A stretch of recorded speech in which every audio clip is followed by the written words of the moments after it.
नमस्कार, SBT news में आपका स्वागत है। पेश है 9 अगस्त बुधवार सुबह 6:15 बजे राजस्थान की बड़ी खबरें। प्रधानमंत्री नरेंद्र मोदी ने कहा कि विपक्ष अविश्वास से भरा है और उनका अविश्वास प्रस्ताव यही दिखा रहा है। संसद के मॉनसून सत्र के 14वें दिन भारतीय जनता पार्टी के संसदीय दल की बैठक को संबोधित करते हुए मोदी ने ये बात कही। मीडिया रिपोर्ट्स के अनुसार पीएम मोदी ने ये भी कहा कि विपक्ष का सेमीफाइनल का मन था और कल सेमीफाइनल हो गया। नतीजा सबके सामने है। सूत्रों के अनुसार बैठक में संसद में अविश्वास प्रस्ताव सियासी बहस से पहले विपक्ष के सवालों के मुकाबले की रणनीति पर चर्चा हुई। बैठक में प्रधानमंत्री मोदी के अलावा भाजपा के राष्ट्रीय अध्यक्ष और सांसद जगत प्रकाश नड्डा, रक्षा मंत्री राजनाथ सिंह, केंद्रीय गृह मंत्री अमित शाह भी मौजूद रहे। अविश्वास प्रस्ताव पर 8, 9 और 10 अगस्त को 18 घंटे की बहस के बाद प्रधानमंत्री जवाब देंगे। सूत्रों ने बताया कि बैठक में प्रधानमंत्री मोदी ने कहा कि विपक्ष अविश्वास से भरा है और ये दिखाने के लिए वो अविश्वास प्रस्ताव लेकर आए हैं। राजस्थान और मध्य प्रदेश में इस वर्ष के अंत में विधानसभा चुनाव होने हैं। भारतीय जनता पार्टी और कांग्रेस ने चुनाव के लिए कमर कस ली है। कांग्रेस चुनाव का बिगुल जिले के मानगढ़ धाम से पूर्व राष्ट्रीय अध्यक्ष राहुल गांधी के नेतृत्व में फूंकेगी। राहुल गांधी, पार्टी अध्यक्ष मल्लिकार्जुन खड़गे, मुख्यमंत्री अशोक गहलोत सहित कांग्रेस के कई बड़े नेता बुधवार को मानगढ़ धाम पर आएंगे। यहाँ होने वाले कार्यक्रम को लेकर सभी पार्टी के नेता और कार्यकर्ता तैयारियों में जुटे हुए हैं। आदिवासियों के बीच में विश्व आदिवासी दिवस मनाने को लेकर कांग्रेस ने पूरी तैयारी कर ली है। केंद्रीय आला नेताओं के अतिरिक्त मानगढ़ धाम पर होने वाली सभा में प्रदेश के कई मंत्री और नेता सम्मिलित होंगे। राजस्थान के सीएम अशोक गहलोत ने मंगलवार को एक बैठक ली है। गहलोत ने कहा है कि SC/ST अत्याचार के मामलों में पुलिस द्वारा पूरी संवेदनशीलता के साथ बिना किसी दबाव और भय मुक्त होकर त्वरित अनुसंधान कर उन्हें न्याय दिलाना सुनिश्चित किया जाए। उन्होंने कहा कि पुलिस पर आम जनता की सुरक्षा की महत्वपूर्ण जिम्मेदारी है। पुलिस द्वारा तुरंत एक्शन कर अपराधियों की गिरफ्तारियां की जा रही है। मुख्यमंत्री ने कहा कि SC/ST के प्रकरणों में FIR लगाने के बाद भी पुलिस द्वारा प्रकरणों के रिव्यू का दायरा और बढ़ाया जाए। उन्होंने SC/ST के लंबित प्रकरणों में जांच कम से कम समय में पूरी करने, पुलिस में महिलाओं का प्रतिनिधित्व बढ़ाने की दिशा में कदम उठाने, महिलाओं के विरुद्ध अपराधों को रोकने के लिए सामाजिक जन जागृति के लिए भी निर्देश दिए। विश्व आदिवासी दिवस पर सांसद व कांग्रेस के पूर्व राष्ट्रीय अध्यक्ष राहुल गांधी आज बांसवाड़ा जिले के मानगढ़ धाम आ रहे हैं। राहुल गांधी यहां आयोजित विश्व आदिवासी दिवस समारोह में शिरकत करेंगे। राहुल गांधी के इस दौरे को राजस्थान में कांग्रेस के विधानसभा चुनावों के आगाज के तौर पर देखा जा रहा है। राहुल गांधी के दौरे को लेकर बीजेपी ने भी सवाल खड़े कर दिए हैं। बीजेपी का कहना है कि राहुल गांधी आज कांग्रेस के लिए विधानसभा चुनावों का आगाज करने जा रहे हैं, लेकिन हमारा सवाल है क्या वे पिछले विधानसभा चुनावों के वादों को लेकर मुख्यमंत्री अशोक गहलोत से हिसाब मांगेंगे। राजस्थान के पूर्व उप मुख्यमंत्री सचिन पायलट ने अपराध के खिलाफ पुलिस और कानून को मजबूती से काम करने की जरूरत बताते हुए कहा है कि ये जरूरी हो गया है कि अपराध करने से पूर्व लोगों के मन में भय पैदा हो, ताकि नरसिंहपुरा में किशोरी के साथ हुई जैसी घटना का कोई फिर से अंजाम ना दे पाए।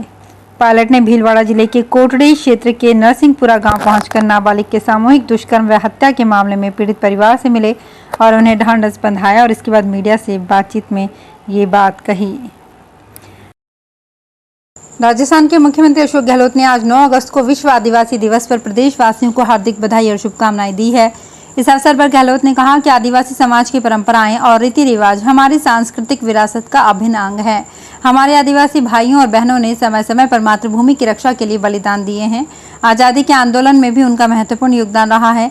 ये दिन हमें आदिवासी समाज की समृद्ध विरासत, विविध संस्कृतियों और उनके अमूल्य योगदान को सहेजने का अवसर प्रदान करता है। संसद के मॉनसून सत्र का 8 अगस्त को 15वां दिन था। लोकसभा में अविश्वास प्रस्ताव पर शाम 6 बजे तक चर्चा हुई। सबसे पहले कांग्रेस सांसद गौरव गोगोई ने अपने अविश्वास प्रस्ताव पर 35 मिनट स्पीच दी। इस दौरान उन्होंने मणिपुर हिंसा से लेकर विदेश नीति तक के मुद्दे पर सरकार को घेरा। गोगोई ने कहा कि प्रस्ताव लाने का मकसद पीएम का मौन तोड़ना है। भाजपा की तरफ से निशिकांत दुबे ने कहा कि सोनिया गांधी का एक ही मकसद है, बेटे को सेट करना और दामाद को भेंट करना। गोगोई ने यह भी कहा कि प्रधानमंत्री को ये स्वीकार करना होगा कि उनकी डबल इंजन सरकार मणिपुर में विफल हो गई। राजस्थान लोक सेवा आयोग के तत्वाधान में RAS 2021 प्रारंभिक परीक्षा का आयोजन 1 अक्टूबर को होगा। आयोग तैयारी में जुट गया है। परीक्षा का विस्तृत कार्यक्रम जल्द जारी होगा। आयोग सचिव रामनिवास मेहता ने बताया कि राज्य सेवा में 424 एवं अधीनस्थ सेवा के 481 पदों पर भर्ती होगी। आयोग को 6,97,051 ऑनलाइन आवेदन प्राप्त हुए हैं। परीक्षा की तैयारी शुरू हो गई है। राज्य में अब 50 जिले हो गए हैं। आयोग नए जिला मुख्यालयों पर भी परीक्षा कराएगा। जयपुर नगर निगम हेरिटेज के निलंबित मेयर मुनेश गुर्जर ने सरकार के निलंबन आदेश को हाईकोर्ट में चुनौती दी है।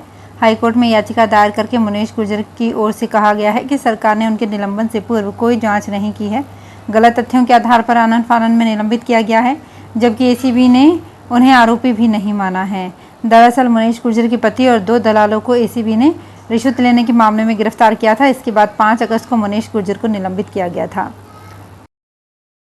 स्वर्ण नगरी के चप्पे चप्पे, खासकर बाहरी हिस्सों और प्रमुख चौराहों व उसके आसपास अखबार के साइज वाले रंगीन पोस्टर्स से दीवारें और कलात्मक थंबलियां आदि पाट दी गई है। ये पोस्टर्स एसबीके कॉलेज छात्र संघ चुनाव में दावेदारों के बड़े बड़े चेहरों वाले हैं। मजेदार बात यह है कि अभी तक विश्वविद्यालय और महाविद्यालयों में छात्र संघ की तारीखों का आधिकारिक तौर पर ऐलान तक नहीं किया गया है। इतना ही नहीं, ये भी तय नहीं है कि छात्रों की राजनीति वाले ये चुनाव करवाए जाएंगे या नहीं, और करवाए जाएंगे तो किस माह में। इससे पहले सोशल मीडिया पर पिछले दिनों से अगस्त माह के आखिर में छात्र संघ चुनाव करवाए जाने की चर्चाएं तैरने लगी है और इसी आधार पर कई स्वयंभू छात्र नेताओं ने अपने अपने पोस्टर छपवा कर शहर के सार्वजनिक स्थानों को बदरंग बना डाला है। जयपुर ग्रेटर नगर निगम में वित्त समिति की बैठक सोमवार को कोरम पूरा न होने की वजह से नहीं हो पाई। जल्द ही अगली बैठक की जाएगी।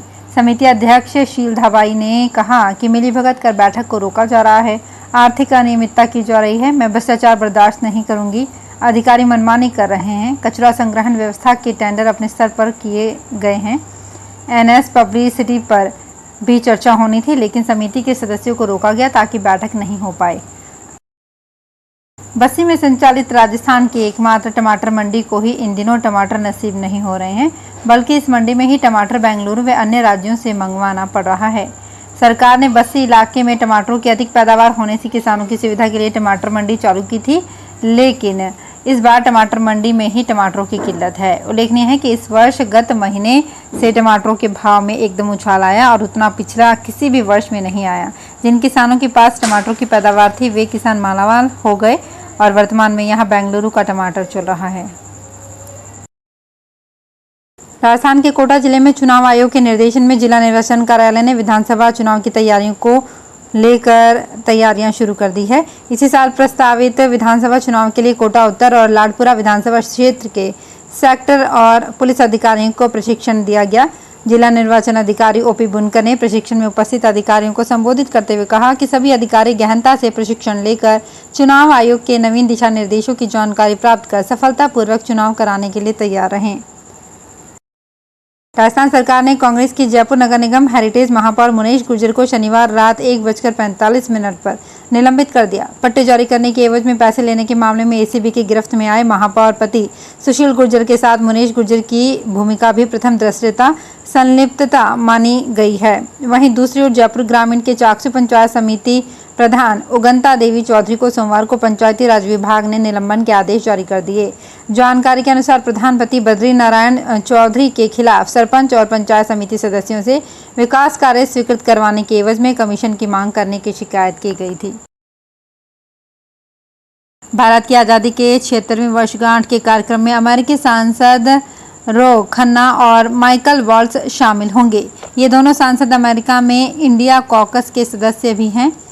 अमेरिका में इंडिया कॉकस भारत को लेकर वहां की सरकार की रणनीति और विचार तय करने में मदद करता है। दोनों अमेरिकी सांसद लाल किले पर प्रधानमंत्री नरेंद्र मोदी का भाषण सुनेंगे। इसके बाद महात्मा गांधी की समाधि राजघाट भी जाएंगे। इसके बाद मुंबई, हैदराबाद और नई दिल्ली में व्यापार, तकनीकी, सरकार और बॉलीवुड से जुड़े लोगों से मिलेंगे। तो फिलहाल इस बुलेटिन में इतना ही। फिर हाजिर होंगे कुछ और बड़ी खबरों के साथ।